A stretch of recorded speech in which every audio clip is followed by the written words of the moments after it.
Ang sikreto ay ang pagiging humble sa kabila ng kasikatan at pagtungtong sa tugatog ng tagumpay ng SB19.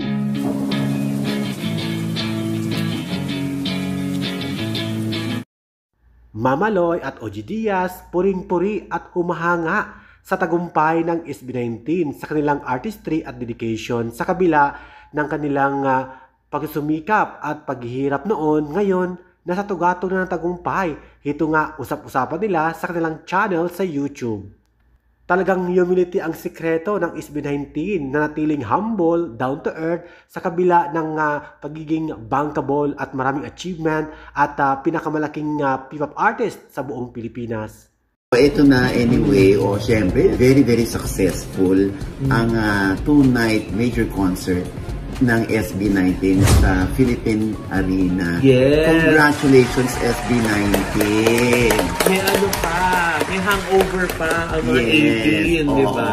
Kaya nga nung nag-meet and greet, kasali kami doon. Yeah! Para ko nakakita ng mga international stars. Diba, no? Ewan ko, ganun yung pakiramdam ko. Para silang nagniningning. Oo, di ba? Para silang glow. At saka nakakatuwa si Estelle. Nakita ko mula sa malayo. Gumanon siya, Tapos, alam mo yung gano'n na hindi lang siya talaga. Kaya nung tapos na yung nauna sa akin, paglapit ko kay Estelle, sobrang siyang yakap sa akin. Sinabi niya, Mama Ogs, maraming salamat sa lahat ng pagtatanggol mo. Diba? Tsaka yung iba, so alam mo yung very very warm sila. Alam nila yung nagagawa natin para sa kanila. Dahil, hindi naman dahil sumisip-sip kami, kundi naniniwala kasi talaga kami doon sa talento ng SB19.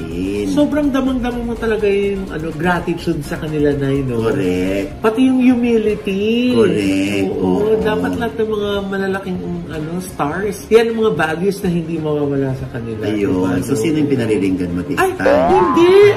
Wala kasi na-appreciate ko. Sobrang bait kasi talaga. Wala. Nagkukwentuhan lang tayo kanina eh. Ha?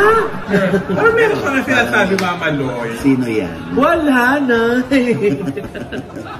Namatay. Ang iba mo.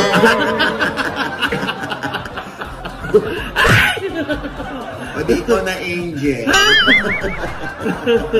Ay, naku, Diba sobra? Grabe din kung... sobrang evil. Hindi, sobrang nakaka-amaze na dun sa estado nila ngayon, sa kung nasaan sila ngayon, ganun pa rin sila yung kababaan ng loob yung nila. Yung humility nila. Tsaka yung lahat ng lumalapit sa kanila, sobra yung pasalamat nila. Exactly. Sobra talaga. Naku di ba? Meron yung mga, Diyos ko, yung sikat na parang di ba?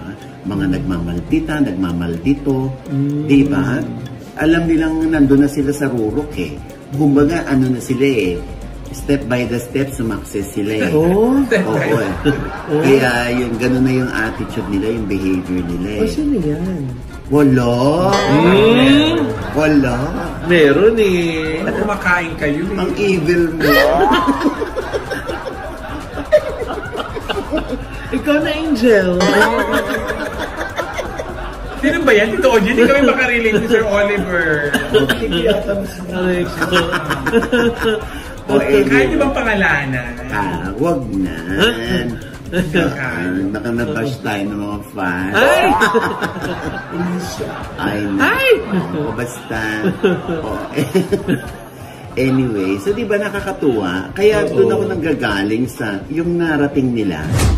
Pero mas aalalahan mo yung pinanggalingan nila, kaya yung humility nila hanggang ngayon bit-bit nila. Nakakatuwa ang SB19. Lalo na si Stell na yung talagang alalang-alala niya yung pagdidepensa natin. Ganun talaga. Thank you for watching, guys. See you in the next video and update. Please like and subscribe to my channel. Keep watching. God bless everyone, and always remember, be yourself and be a good one.